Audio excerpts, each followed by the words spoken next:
Good morning everyone. Today we are going to learn our next topic, that is commerce, which is from business activities. One was industry and second is commerce. Commerce includes two types of activities, trade and auxiliaries to trade. Commerce में दो तरीके की activities आती है, एक तो trade और second auxiliaries to trade. जब भी हम गुड्स को सेल और परचेज करते हैं तो उसको हम लोग ट्रेड बोलते हैं, लेकिन उस गुड्स को सेल और परचेज करने के लिए बहुत सारी एक्टिविटीज़ की ज़रूरत होती है. उस एक्टिविटीज़ के लिए कुछ फैसिलिटी चाहिए होती है, कुछ सर्विसेज चाहिए होती है. इन सर्विसेज को हम क्या बोलते हैं? ऑक्सिलरीज टू ट्रेड, जिसमें कि transport, banking, insurance, communication, advertisement, packing, warehousing, ये सब कुछ आता है. Commerce therefore includes both buying and selling of goods, that is trade, as well as auxiliaries such as transport, banking.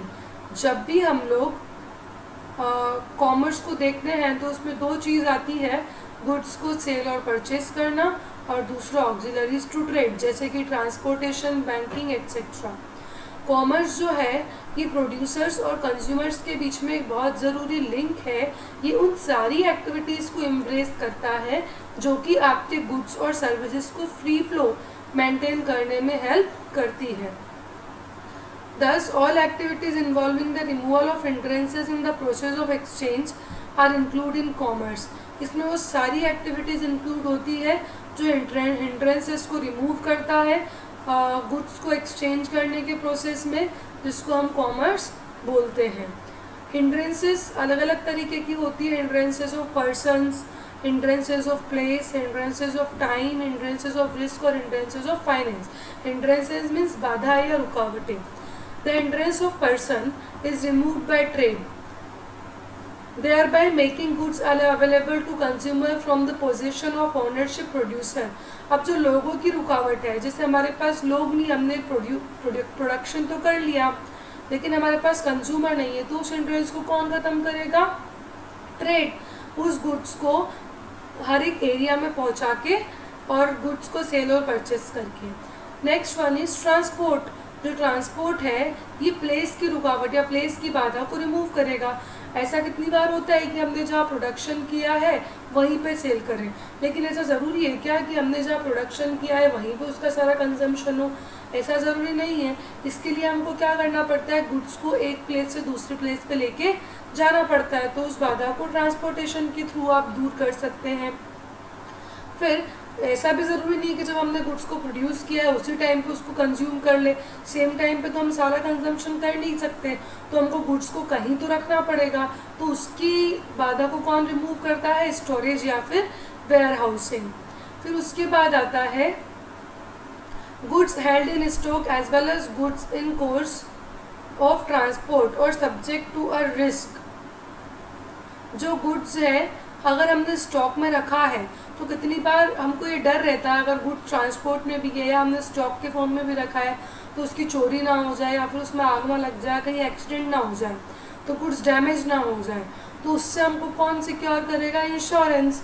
अगर हमको कभी कैपिटल की ज़रूरत होती है और उसमें कोई प्रॉब्लम आती है तो उस कैपिटल की हिंड्रेंस से हमको कौन हेल्प करेगा बचाने से?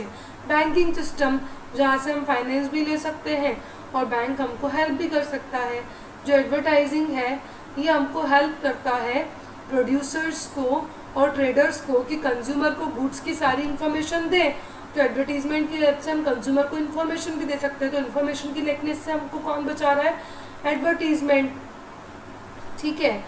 फिर उसके बाद में ये सारी हिंड्रेंसेस जो है कॉमर्स की, सारी एक्टिविटीज़ जो हिंड्रेंसेस हैं उसमें वो पर्सन्स की, प्लेस की, टाइम की, रिस्क की, फाइनेंस की, इंफॉर्मेशन की, ये सब हमको हेल्प करता है बाहर आने में.